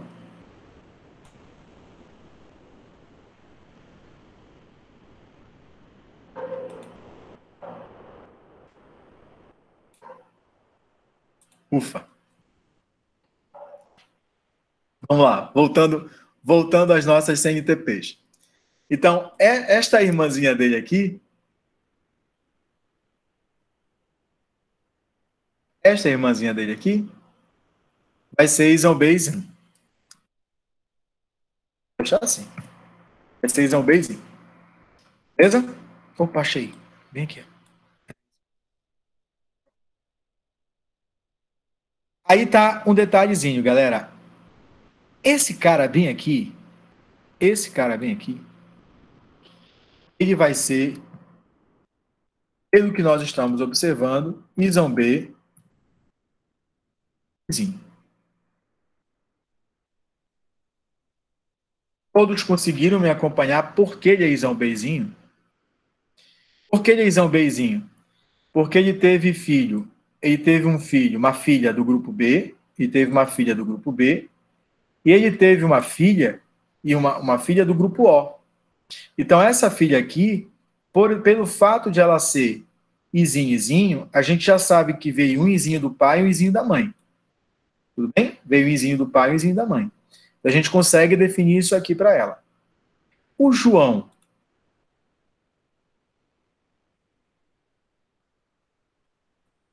O João.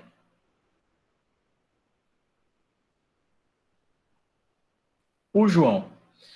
Quais seriam os grupos sanguíneos do João? O João pode ser B ou O.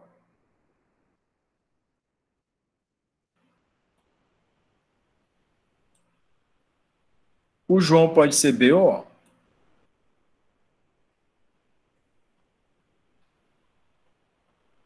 Entenderam o que eu fiz? Todos conseguiram compreender o que eu estou fazendo?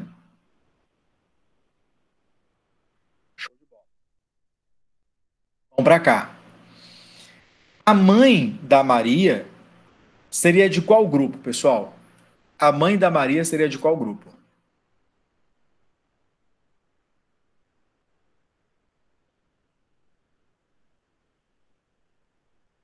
Qual seria o grupo da mãe da Maria?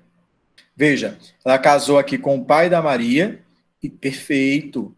E desse cruzamento, ela teve filho AB, né? Então ela é isão A, isão B. Ela é do grupo AB. Pode falar com absoluta convicção. Tudo bem? Então ela é do grupo AB, perfeito. Ela é do grupo AB. Então, Maria pode ser de quais grupos? A ou B. Maria pode ser dos grupos A ou B.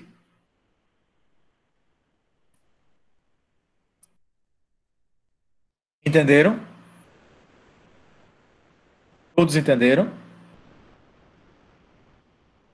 Está fazendo uma questão da Unesp, né? Então, é pancada mesmo, tá? A pressão aí é enorme. A probabilidade de João e Maria terem uma criança com o mesmo tipo sanguíneo da mãe de Maria é. Ou seja, ele quer saber qual é a probabilidade de João e Maria terem uma criança do grupo AB, correto? Mas para que João e Maria tenham uma criança do grupo AB, eles precisariam ser de quais grupos? João precisaria ser de qual grupo? B de bola. E Maria precisaria ser de qual grupo? A. A pergunta que eu faço é o seguinte: tu tens condições de afirmar isso? Não, né? Tu não tens condições de afirmar. Tu não tens condições de dizer que João é B ou O.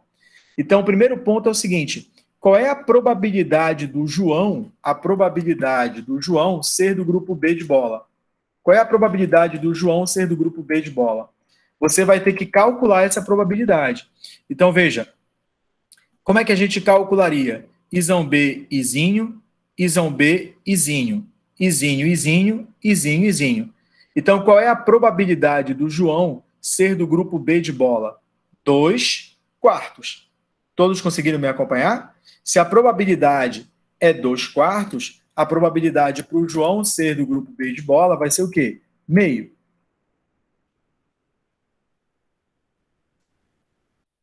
Todos entenderam por que a probabilidade do João ser B de bola é meio? Eu fiz esse cruzamento aqui em cima. Tudo bem? Aí vamos agora analisar a Maria. Isão A, izinho. Isão A, izinho. Isão B, izinho. Isão B, izinho. Então a probabilidade da Maria ser do grupo A vai ser quanto, pessoal? A probabilidade da Maria ser do grupo A. Isão A, izinho. Isão A, izinho. Isão B, izinho. Isão B, izinho. Então, qual é a probabilidade da Maria ser do grupo A? Vou repetir. Perfeito. Meio também. Meio também. Agora sim a gente vai para a jogada. Agora sim a gente vai para fechar a ideia, tá? Então vejam só, vou colocar aqui para a gente fazer só o cálculo mesmo, tá? Quinta questão. A gente sabe que o João, para que ele satisfaça o que a gente tem que discutir, ele tem que ser do grupo B.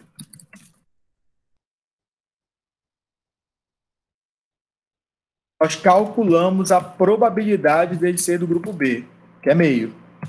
A gente sabe que a Maria, para satisfazer o que a questão quer, tem que ser do grupo A. Nós calculamos essa probabilidade, que também é meio. Então a gente sabe que a probabilidade do João ser do grupo B é meio e da Maria ser do grupo A é meio. Só que só toma cuidado com o detalhe. O João vai ser isão B, izinho. Todos lembraram por quê? Enquanto que a Maria vai ser isão A, izinho. Tudo bem? Porque, ó, aqui é O. Então a gente sabe que ela vai ser, que eles serão heterozigotos, tá? Aí qual é a sacada? Se a gente já sabe isso, vamos para a probabilidade. Então o cruzamento vai ser isão A, izinho. Eu malandramente coloco aqui, já para indicar, vezes cruzando com isão B, izinho. Eu já vou colocar aqui, meio. Marcos, que meio é esse? É a chance da Maria ser do grupo A e a chance do João ser do grupo B. Você tem que colocar. Tudo bem? E aí a gente vai fazer o resultado dessa probabilidade aí. O que você vai encontrar? Isão A, isão B, isão A, izinho, isão B, izinho, izinho, izinho. Aí, parceiro, cuidado. Por quê? Porque eu digo muito cuidado. Tu vens aqui, tu vais falar assim, porra, Marcos, beleza, ele quer da avó da Maria, da mãe da Maria, que é a B. Então, a probabilidade vai ser 1/4. É claro que vai ter 1/4 aqui como resposta, cabeção. É claro que vai ter 1/4 como resposta. É óbvio que vai ter 1/4 como resposta. Mas não é essa a resposta. É 1/4, se tu tivesses certeza do genótipo da Maria e do João. Como tu não tens essa certeza, tu tens que multiplicar pela probabilidade dele ser do grupo B de bola, que é meio. E tu vai ter que também multiplicar pela probabilidade da Maria ser do grupo A, que também é meio. Por isso que é uma probabilidade condicional. 1/4 vezes meio, 1/8, vezes meio, 1/16. Esta é a resposta. Esta é a resposta. Olha como ela é canalha, essa questão. Essa é a resposta.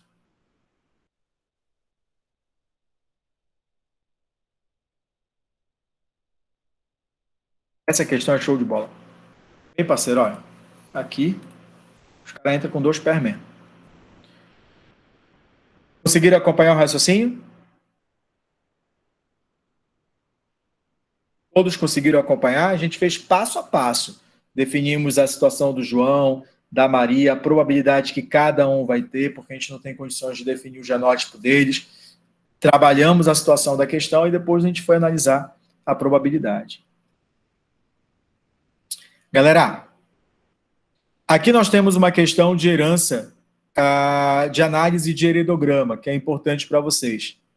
Olhem essa questão e digam para mim, o que é um fator que salta aos olhos de vocês nessa questão? O que é um fator que você, analisando essa questão, fica mais evidente para vocês? Digita aí para mim. O que é mais evidente para vocês aí nessa questão?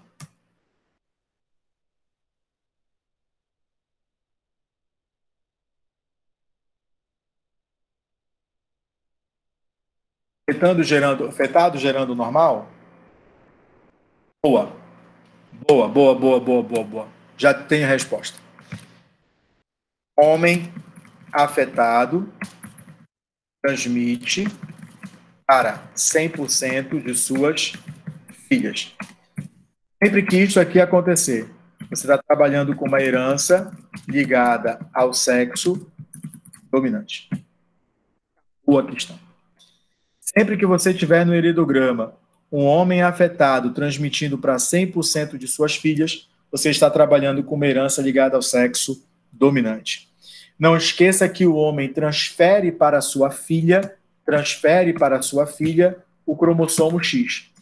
Então, como a ideia é de uma herança dominante, se ele transfere o cromossomo X, que ela vai herdar desse cara, e já manifesta o caráter que ele está doando, aí você já fecha como herança ligada ao sexo dominante.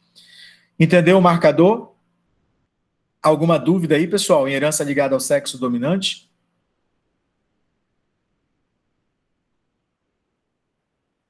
Tranquilo mesmo?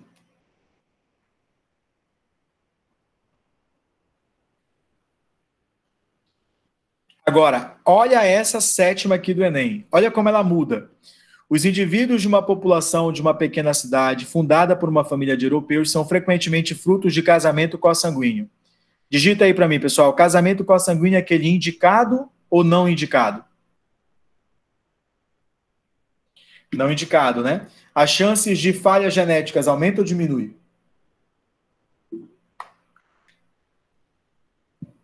Danger, eu gostei.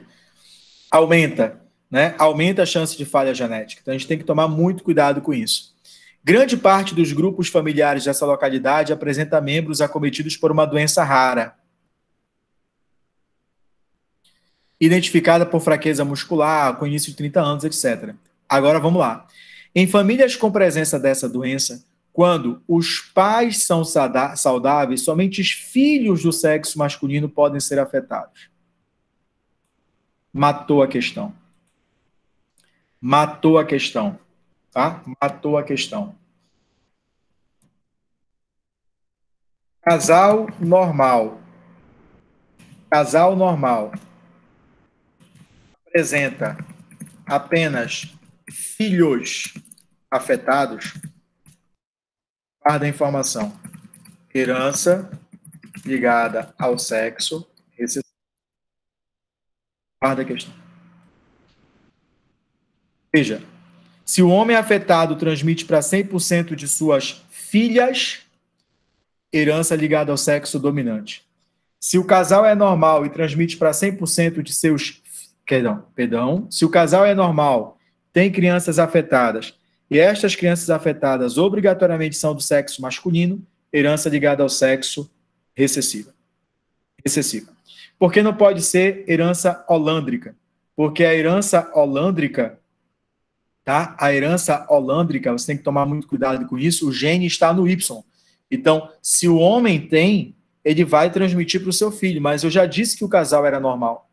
Então, como o casal ele é normal, automaticamente, se transferir apenas para os filhos, tá? Do sexo masculino, é herança ligada ao sexo recessivo. Pegamos os dois marcadores aí. Ficou claro isso para vocês, pessoal?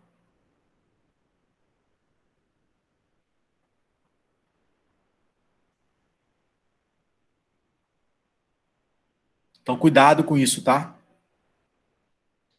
Galera, um pouquinho de síndromes, tá? Síndrome de Down, você sabe que é um caso de monossomia ou trissomia, pessoal? Síndrome de Down, monossomia ou trissomia? Trissomia que envolve o cromossomo de número 21, né? O cromossomo 21 é um cromossomo sexual ou autossômico? Show de bola, show de bola. E geralmente o erro que está associado à origem da síndrome de Down é um erro durante a formação dos gametas, chamado de não disjunção. Tudo bem? Então Então, vamos lá. Vamos lá. Ele fala da oitava questão. A oitava questão aborda origem de aneuploidias. Seu posicionamento como origem de aneuploidias é um erro na separação dos cromossomos. Lembrando o detalhezinho importante, quando eu falo erro na separação dos cromossomos, eu falo em anáfase. Aí tem o detalhezinho que a gente precisa levar em consideração. Cuidado, cuidado, tá? Se o erro for na separação dos homólogos, é o erro na anáfase 1. Quando esse erro acontece, 100% dos gametas são defeituosos. Por que são defeituosos, Marcos? Porque 50% terão cromossomo a mais e 50% terão cromossomo a menos. Ou seja, todos os gametas originados a partir de um erro na primeira divisão meiótica, 100% desses gametas eles serão alterados. 50% vai ter cromossomo a mais e 50% vai ter cromossomo a menos. Então, fica ligado aí nessa dica, tá? Se o erro for na separação de homólogos, ou seja, na anáfase 1, 100% dos gametas serão defeituosos. Por outro lado, se o erro for na separação de cromátides irmãs, e aí nesse caso falamos em anáfase 2, 50% dos gametas serão normais e 50% dos gametas serão alterados. Então, digita aí para mim rápido. Qual dos dois erros é o mais grave? O erro na anáfase 1 ou o erro na anáfase 2? Qual dos dois erros é o mais grave? O erro na anáfase 1 ou o erro na anáfase 2? Na anáfase 1. O erro na anáfase 1. Aí vem um outro ponto importante. A não disjunção, que é esse erro, a não disjunção está associada à idade paterna ou materna, pessoal? Paterna ou materna? Materna. Tudo bem? Por quê? As mulheres amadurecem os seus gametas. As mulheres amadurecem os seus gametas. Correto? Isso é importante para vocês. As mulheres amadurecem os seus gametas. Então, elas já nascem com os gametas previamente formados. Então, qual é a sacada? Em cada ciclo menstrual, ela não vai produzir gametas. Ela vai apenas amadurecê-los. Então, quanto mais velha for a mãe, quanto mais velha for, mais... vou colocar assim, não tô com palavras aqui na minha cabeça. Mais velha for a mãe, mais velhos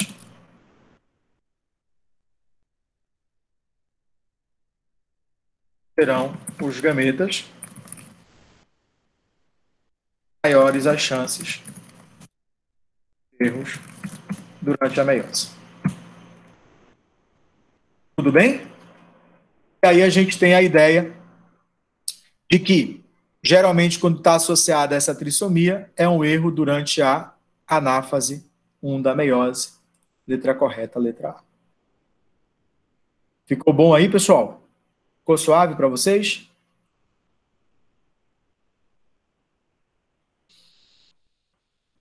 Vamos para outra. Em pacientes portadores da astrocitoma pilocítico, não te preocupa com isso, um tipo de tumor cerebral, o gene BRAF se quebra e parte dele se funde a outro gene, KIA-A1 549.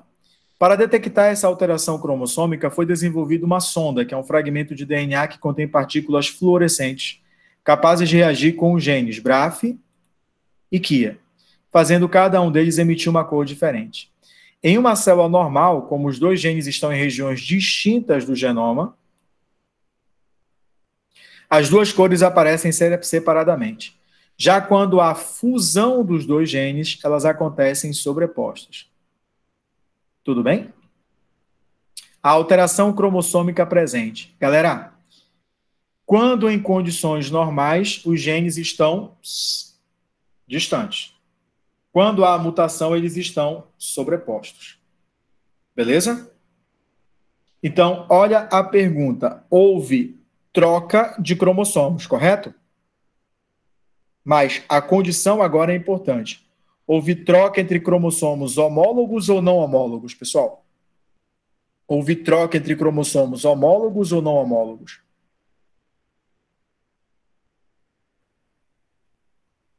E aí, só o André se posicionou? Houve troca entre cromossomos homólogos ou não homólogos?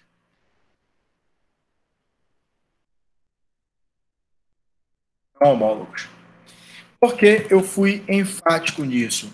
Porque se há troca entre cromossomos não homólogos, se há troca entre cromossomos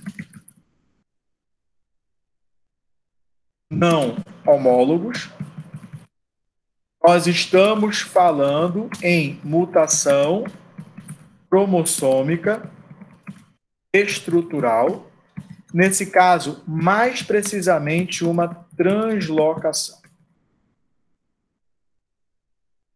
Marcos, eu imaginei que fosse um crossing over. Não esqueça, crossing over é a troca entre segmentos de cromossomos, o que, pessoal? Homólogos.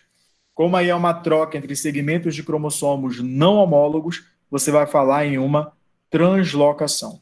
É uma mutação cromossômica do tipo estrutural. E aí a letra correta é a letra E. Os dizem que o Enem não é conteudista. Olha aí. Galera, essa questão número 10, eu acho que ela é uma questão bem direta, ela fala de anemia falciforme, tá? Lembra que a anemia falciforme é um exemplo de mutação gênica. Então você tem que tomar muito cuidado aqui embaixo, ó, hemoglobina normal e hemoglobina mutante. A sequência normal, CTT-GAA. Veja que a DNA mutante, CAT, e acaba formando aqui GUA. Isso aqui é o RNA mensageiro e esse aqui é o DNA. Tudo bem? Acompanhe o raciocínio. GAA determina o aminoácido ácido glutâmico, enquanto que GUA gera um aminoácido chamado de valina. Então, a presença dessa adenina ao invés da timina, dessa substituição de bases nitrogenadas, muda o aminoácido da proteína. E essa mudança do aminoácido faz com que a hemácia venha adquirir um aspecto de foice. Daí o nome de anemia falciforme. Olha a pergunta aí, galera. A 10ª questão faz referência a uma mutação cromossômica ou a uma mutação gênica? Cromossômica ou gênica? Gênica ou cromossômica? Cromossômica ou gênica? Que tipo de mutação é essa? Gênica ou cromossômica? Gênica, porque alterou apenas o gene. O número de cromossomos continua exatamente o mesmo. É uma mutação gênica. Houve uma substituição de uma base nitrogenada. Substituição de uma base nitrogenada. Galera, timina é base pirimídica, correto? Adenina é base púrica. Quando a troca envolve bases de grupos diferentes, falamos em transversão. A adenina substituiu uma timina. Isso é transversão. Quando as bases são do mesmo grupo, púrica-púrica, pirimídica-pirimídica, é uma transição. Então, aqui, como é uma base púrica que substituiu uma base pirimídica, seria uma transversão. Houve a mutação, mudou o aminoácido, mudou a estrutura da hemácia. Então, a letra correta é a letra A. Na hemoglobina mutante, a valina substitui o ácido glutâmico. Essa é uma questão bem direta. Isso aqui é uma mutação que nós chamamos de mutação de sentido trocado. Por que mutação de sentido trocado? Justamente pelo fato de que houve a alteração e houve a mudança do aminoácido da proteína. Galera, essa questão aqui é uma questão que envolve linkage. Veja só, azão, bezão, azinho, bezinho, né? Azão, azinho, bezão, bezinho. Azinho, azinho, bezinho, bezinho. Percebam que aqui é 40%, aqui também é 40%, aqui é 10% e aqui é 10%.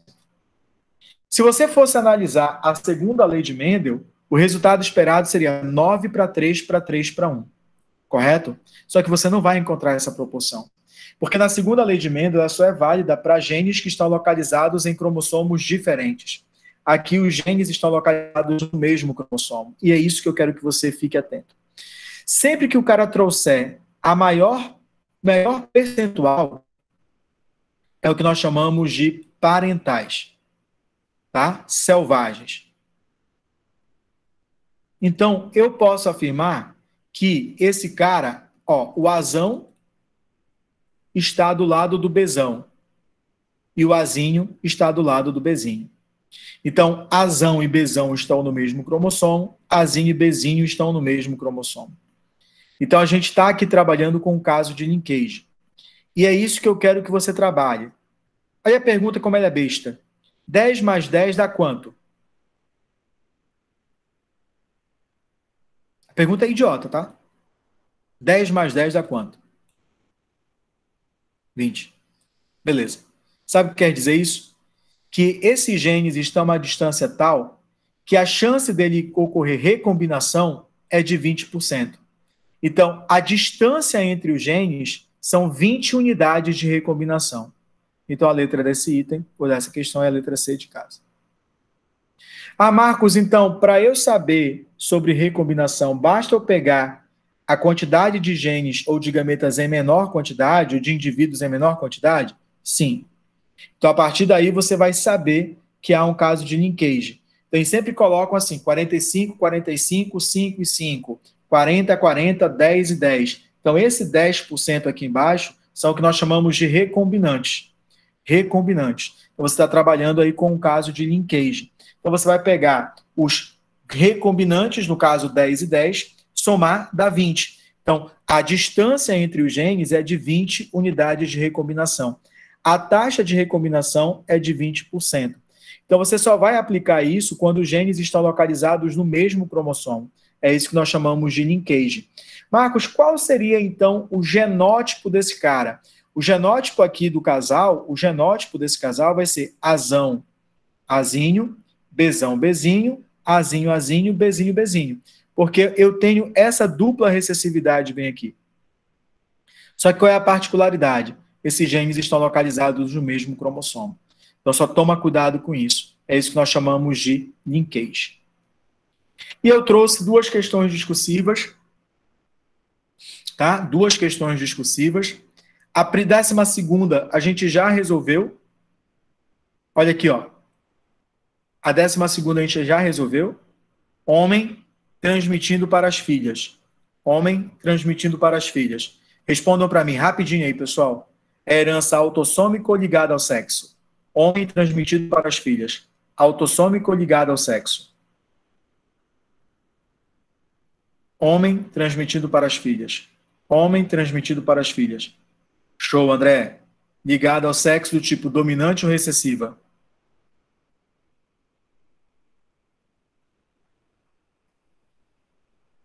Ligado ao sexo dominante. Ligado ao sexo dominante. Galera, a letra B de bola, para você resolver, tá? Você vai ter que trabalhar isso aqui, ó. Determinou-se que a doença nessa família é causada pela substituição de um único par de bases no determinado gene, o que levou à substituição de uma glicina por uma arginina. Então, você vai comparar a glicina com a arginina, correto? E aí a ideia é psicotécnico mesmo, tá? Como é que as trocas podem acontecer para que a glicina seja substituída pela arginina? Veja só, não é CGU e a glicina é GGU. Lembra que aqui eu teria CCA. Aqui eu vou ter a GCA. Então, você vai ter que trabalhar o psicotécnico de vocês para resolver isso aqui. Dá uma olhada, resolvam, tá? E depois a gente vai comentar lá no grupo. Depois eu quero ver a resposta de vocês lá no grupo. E eu também quero que você dê uma analisada sobre essa questão que fala sobre por que indivíduos no sexo masculino praticamente não têm a distrofia muscular de Duchenne. E a resposta do sexo masculino não, adultos. E a resposta é bem simples, tá, pessoal? Quando você analisa esse tipo de doença, como é o caso relacionando aí a distrofia muscular de Duchenne, você vai observar que esses indivíduos eles são bem pouco frequentes porque eles não chegarão à fase adulta. Mas dá uma olhada aí com carinho, tá? Para que a gente possa observar e você possa chegar à resposta correta. Beleza? Eu vou fazer aqui